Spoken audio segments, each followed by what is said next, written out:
అంటే ఎన్నికల మేనిఫెస్టోలో చాలా అంశాలు పెట్టిండ్రు. ఈ హ్మ్. ఎంపీసీ కులాలకు సంబంధించి. హ్మ్. హ్మ్. ఇప్పటివరకు కూడా సర్టిఫికేట్ లేనటువంటి సిట్యుయేషన్ కనబడుతుంది. సో 2 సంవత్సరాలు దాటిపోతుంది కాంగ్రెస్ పార్టీ వచ్చి. సో ఎంపీసీ కులాలకు ఏం న్యాయం జరిగినట్టు ఇలా మీరు పోయి కలిసినట్టు సెక్రటరీ. సో వేటి గురించి కలవడం జరిగింది. ఏం చెప్పినారు? ఈరోజు కాంగ్రెస్ పార్టీ మేనిఫెస్టోలో ఇచ్చినటువంటి హామీలు అమలు చేయాలని చెప్పేసి ఈరోజు ప్రజాప్రభుత్వం అని చెప్తున్నటువంటి కాంగ్రెస్ ప్రభుత్వం ఇలా పాలనకు వచ్చి దాదాపు 2 సంవత్సరాలు గడిచిపోయింది. 3 సంవత్సరాల దాకా దగ్గర వస్తుంది. వాళ్ళు ఇచ్చినటువంటి ఇలా అభయహస్తం మేనిఫెస్టో ఏదైతే ఉందో ఈ మేనిఫెస్టోలో ఇచ్చినటువంటి హామీ ఇలా 57 ఎంబీఎస్సీ కులాలకు ఉప కులాలకు సపరేట్ గా కార్పొరేషన్ ఏర్పాటు చేస్తామని చెప్పేసి కాంగ్రెస్ పార్టీ ఈ యొక్క ఎన్నికల మేనిఫెస్టోలో హామీ ఇచ్చింది. ఇప్పటికైనా ఈ హామీని నిలబెట్టుకోవాలని దళితుల్లోనే అత్యంత వెనుకబడ్డటువంటి అత్యంత వివక్షతకు గురవుతున్నటువంటి 57 కులాల కార్పొరేషన్ వెంటనే ఏర్పాటు చేయాలా. ఏదైతే ఈ 16 నుంచి బడ్జెట్ సమావేశాలు ఏదైతే జరుగుతూ ఉన్నాయో ఆ బడ్జెట్ సమావేశాల్లో ఈ ఉప కులాలకు సపరేట్ కార్పొరేషన్ ఏర్పాటు చేసి 1000 కోట్ల నిధులు కేటాయించాలనేటువంటి ప్రధానమైనటువంటి డిమాండ్తో ఈరోజు గౌరవ షెడ్యూల్ కులాల శాఖ మంత్రివర్యులు అడ్లూరి లక్ష్మణ్ కుమార్ గారిని కలిసి ఈరోజు వినతి పత్రం ఇవ్వడం జరిగింది. ఇదే అంశం మీద ఈరోజు గతంలోనే ముఖ్యమంత్రి గారికి కూడా గౌరవ ఇప్పుడున్నటువంటి మన మంత్రివర్యులు వివేక్ వారి ఆధ్వర్యంలో మరి గతంలోనే ముఖ్యమంత్రిని కలిసి ఈ కార్పొరేషన్ ఏర్పాటు చేయాలి. అదేవిధంగా ఎప్పటి నుంచో ఉన్నటువంటి ప్రధాన సమస్య ఉపకులాలకు సర్టిఫికేట్లు ఎంఆర్ఓ ద్వారా ఇవ్వాలనేటువంటి అంశం మీద ముఖ్యమంత్రి గారికి కూడా రిప్రజెంటేషన్ చేయడం జరిగింది. కానీ ఇలా ఇన్ని లక్షల కోట్ల రూపాయలతోటి ఇలా మీరు అనేక కార్యక్రమాలు చేస్తున్నటువంటి మీకు ఈ దళితుల్లోనే అత్యంత పేదలైనటువంటి నిరుపేదలైనటువంటి ఈ ఎంబీఎస్సీ కులాలకు లేదా 57 ఉప కులాలకు ఒక చిన్న కార్పొరేషన్ ఏర్పాటు చేసి ఇలా నిధులు కేటాయించడానికి ఇలా బడ్జెట్లో నిధులు లేవా అని చెప్పేసి మేము ఇలా ప్రశ్నిస్తా ఉన్నాం. ఈ దళితుల పక్షాన ఉన్నటువంటి ఏదైతే మంత్రులు ఈరోజు ప్రాతినిధ్యం వహిస్తున్నటువంటి సాక్షాత్ ఉప ముఖ్యమంత్రి వారిలో ఉన్నారు బట్టి విక్రమార్క గారు. ఇప్పటి వరకు కూడా మా ఎంబీఎస్సీ కులాలకు ఇప్పటి వరకు ఆయన సమయం ఇచ్చింది లేదు. ఇలా ఫైనాన్స్ మినిస్టర్ గా ఉండి ఇలా గతంలోనే 2024లో జీవో నంబర్ 2 జీవో నంబర్ 3 మాలా మాదిగ కార్పొరేషన్లకు ఇవాళ మేము జీవో తీసుకొచ్చి ఇప్పటి వరకు కనీసం ఈ 57 కులాలకు సంబంధించి జీవో కూడా ఇష్యూ చేయలేదు. సో ఇప్పటికైనా కానీ మీరు ఇలా దళితులుగా ఇలా 4 మంత్రులు ఉన్నారు, ఒక స్పీకర్ ఉన్నాడు, దామోదర్ రాయ నరసింహ గారు ఉన్నారు, అదే వివేక్ వెంకటస్వామి గారు ఉన్నారు, అడ్లూరు లక్ష్మణ్ కుమార్ గారు ఉన్నారు, ఇలా ఉప ముఖ్యమంత్రిగా బట్టి గారు ఉన్నారు, అదేవిధంగా స్పీకర్ గా గడ్డం ప్రసాద్ గారు ఉన్నారు. ఇలా దళితులకు ఇంతమంది ప్రతినిధులుగా ఉన్నటువంటి కీలక స్థానాల్లో కీలక శాఖల్లో ఉన్నటువంటి మీరు ఈ ఎంబీఎస్సీ కులాలకు సంబంధించినటువంటి 57 కులాలకు ఈ యొక్క గోస మీకు ఇప్పటికైనా మీకు పడతలేదా అని చెప్పేసి ఇలా ప్రశ్నిస్తా ఉన్నాం. ఇలా ఈ పెట్టే స్థానంలో ఉన్నటువంటి ముఖ్యంగా డిప్యూటీ సీఎం బట్టి విక్రమార్క గారికి ఈరోజు రిప్రజెంటేషన్ చేద్దామని చెప్పేసి సెక్రటేరియట్కి వెళ్తే అక్కడ కూడా వారు సమయం ఇవ్వాలనేటువంటి పరిస్థితి. ఇలా ప్రగతి భవన్ అని చెప్పేసి ప్రజాభవన్ అని చెప్పేసి పేరు మారిస్తే అక్కడ పోయి రిప్రజెంటేషన్ ఇద్దామంటే అక్కడ సమయం ఇవ్వలేనటువంటి పరిస్థితి. మరి బడ్జెట్ సమావేశాల్లో ఏ అంశాలు పెట్టాలో ఎవరు ఏ సమస్యల మీద వస్తున్నటువంటి కనీస రిప్రజెంటేషన్ తీసుకోలేనటువంటి మంత్రులు ఇలా బడ్జెట్ లో అట్టడుగు దళితులకు ఇలా మీరు నిధులు కేటాయిస్తారని చెప్పేసి ఎట్లా నమ్మేది ఇలా. కాబట్టి ఇలా చాలా బాధపడుతున్నాం. అందరం కూడా ఈ 57 కులాలకు సంబంధించిన 20 లక్షల మంది జనాలు ఇలా ఆందోళన వ్యక్తం చేస్తా ఉన్నాము.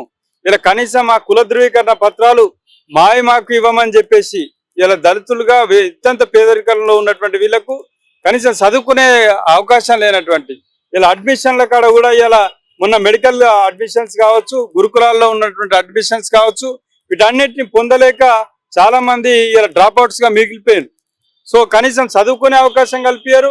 మా నిరుద్యోగులకు కనీసం లోన్లు పెట్టుకుని ఏదైనా ఉపాధి చేసుకుందామంటే కార్పొరేషన్ ఏర్పాటు చేయరు. ఇలా ఉమ్మడి కార్పొరేషన్ ద్వారా ₹1 కూడా అందలేనటువంటి పరిస్థితి.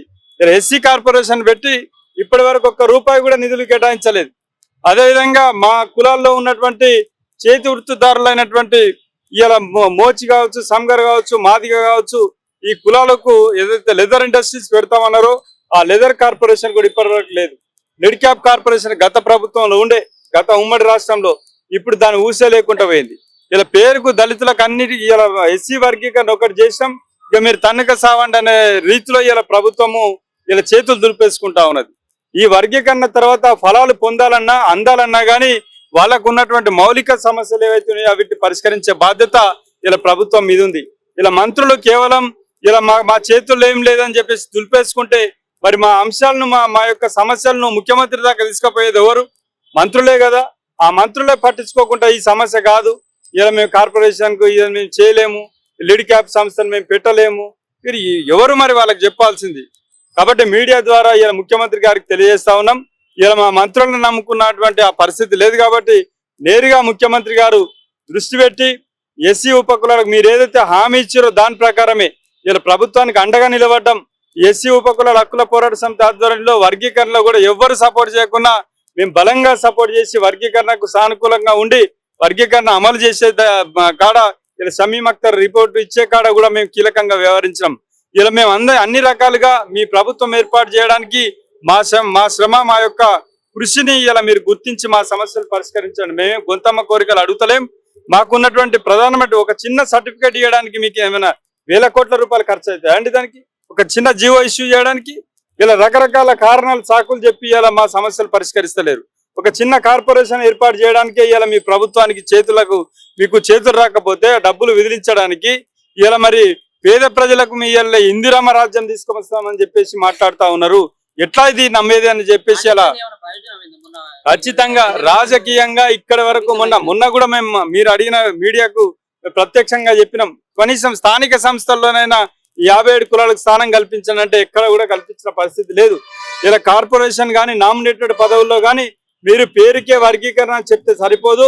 ఈ వర్గీకరణను అన్ని రకాలైనటువంటి నామినేటెడ్ పదవుల్లో రాజకీయ పదవుల్లో ఇలా అన్ని అవకాశాల్లో కూడా వర్గీకరణ అమలు చేసి తీరాలని చెప్పేసి మేము డిమాండ్ చేస్తున్నాం. ఇలా మీరు ఎందుకంటే ఈ ఏబిసిడి వర్గీకరణ ఈ 1, 2, 3 చేసింది దేనికోసం? ఆ వర్గీకరణ అమలు చేయకపోతే మీరు చేసింది దేనికోసం?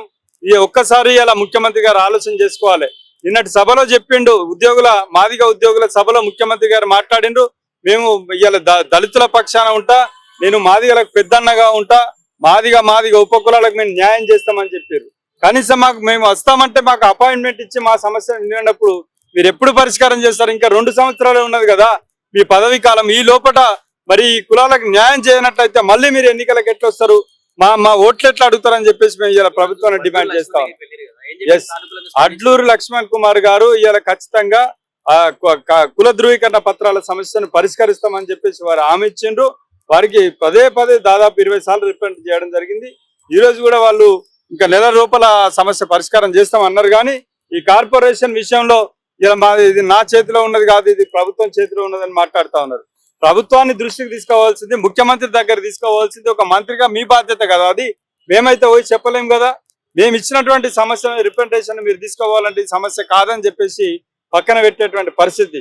అంటే మా మంత్రుల దగ్గర కూడా అధికారం లేదా, మా మంత్రులకు పవర్ లేదా అని చెప్పేసి మేము ప్రశ్నిస్తున్నాం. ముఖ్యమంత్రిగా మరి మా మంత్రులకు, మా మాదిగ మంత్రికి కానీ లేకపోతే మా ఎస్సీ కులాల మంత్రులకు పవర్ మీరు ఇస్తలేరా? పేరుకు మీ ఉత్సవ విగ్రహాలుగా మీ మంత్రులను చూస్తురా అని చెప్పేసి మేము భావిస్తా ఉన్నాం. నిజంగా మీకు చిత్తశుద్ధి ఉంటే మంత్రులకు కూడా మేము ఇవాళ విజ్ఞప్తి చేస్తా ఉన్నాం. మీరు ఉండదే మా ప్రతినిధులు ఉన్నారండి, మా సమస్యలు మీరు తీసుకుపోండి. ఈసారి వచ్చే బడ్జెట్ లో ఖచ్చితంగా ఎస్సీ ఉపకులాల కార్పొరేషన్ ఏర్పాటు చేయించి తీరాలి. లేదంటే మాత్రం మాకు నామినేటెడ్ పదవుల్లో కూడా ఖచ్చితంగా మాకు అవకాశాలు ఇవ్వాలి. లేదంటే పెద్ద ఎత్తున ఆందోళన చేస్తామని చెప్పేసి ఎంబీఎస్సీ కులాల హక్కుల పోరాట ఇక్కడ ఉన్న శాతాన్నే ఉపయోగించుకునే పరిస్థితి లేదండి. 2% అంటే ఇవాళ 9% మాదిగా అండ్ అలైడ్ కమ్యూనిటీస్ కి ఇచ్చిండ్రు 9%. ఈరోజు 1% గ్రూప్ 1కి ఇచ్చారు, మిగతా 5% గ్రూప్ 2, గ్రూప్ 3లో ఉన్నటువంటి కులాలకు ఇచ్చారు. ఇట్లా కూడా మాకు అన్యాయం జరిగింది. మేము గతంలో కోరుకున్నది ఏంది, 57 కులాలను ఒక గ్రూప్ లో పెట్టి మాకు ఒక 5% ఇవ్వండి అని చెప్పినాం. అట్లా కాకుండా మళ్ళా పెద్ద కులాల గ్రూప్ లోనే ఈ కులాలను వేసేసి అక్కడ అన్యాయం చేసారు. సరే చేసిన 57 కులాలకు కనీసం కార్పొరేషన్ ఏర్పాటు చేస్తే ఉపాధి పరంగా మా కులాలకు మా బాధలు మేము తీసుకుంటాం కదా, మా సమస్యలు మేము పరిష్కరించుకుంటాం కదా అంటే కనీసం కార్పొరేషన్ ఏర్పాటు చేస్తే ఇది ఎట్లా ఉన్నదంటే మీరు ఏదో నువ్వు నవ్వినట్టు చేయి మేము ఏడ్చినట్టు చేస్తాం అనే టైప్లో ఉపకులాల పేరు వాడుతున్నారు తప్పితే ఎక్కడ ఉపకులాలకు న్యాయం చేసే పరిస్థితి లేదు. రేపు కమిషన్ ఏర్పాటు ఇలా ఎస్సీ కమిషన్ ఇలా పదవీ కాలం ముగుస్తున్నది. మీకు నిజంగా ఉపకులాల మీద మీకు చిత్తశుద్ధి ఉంటే అత్యంత వెనుకబడ్డటువంటి కులాలకు మీకు న్యాయం చేయాలని చెప్పేసి అంబేద్కర్ పేరు చెప్తా ఉన్నారు కదా ప్రతి మీటింగ్ లో. అట్టడుగు కులాలకు న్యాయం చేయాలని అంటున్నారు కదా. ఎస్సీ కమిషన్ చైర్మన్ ఇవాళ ఉప కులాలకు ఇవ్వండి. ఇవాళ ఇప్పటి వరకైనా కమిషన్ మెంబర్ గా ఉన్నారా అండి? ఒక్క ఉప కులాలైనా కమిషన్ మెంబర్ గా పనికిరారు, కార్పొరేషన్ చైర్మన్ గా పనికిరారు, కమిషన్ చైర్మన్ గాడి ఇప్పటి వరకు ఇయ్యారు.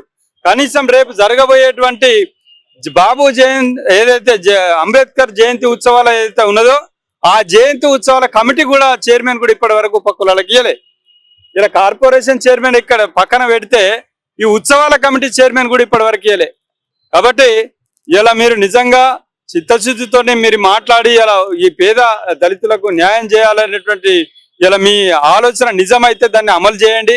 కానీ ఉత్త కాకమ్మ కథలు ఇలా కహానీలు చెప్పి తప్పించుకుంటే ఖచ్చితంగా ఈ రాబోయే రోజుల్లో పెద్ద ఎత్తున ప్రతి రాష్ట్ర వ్యాప్తంగా అన్ని జిల్లాల్లో కూడా ఉద్యమం ఉధృతమైతే చెప్పి కూడా తెలియజేస్తా ఉన్నాం. మా డిమాండ్ల మీద స్పష్టమైనటువంటి వైఖరి ముఖ్యమంత్రి గారు కనబరచాలి, దానికి మంత్రులు కూడా సహకరించాలని చెప్పేసి మేము విజ్ఞప్తి చేస్తున్నాం.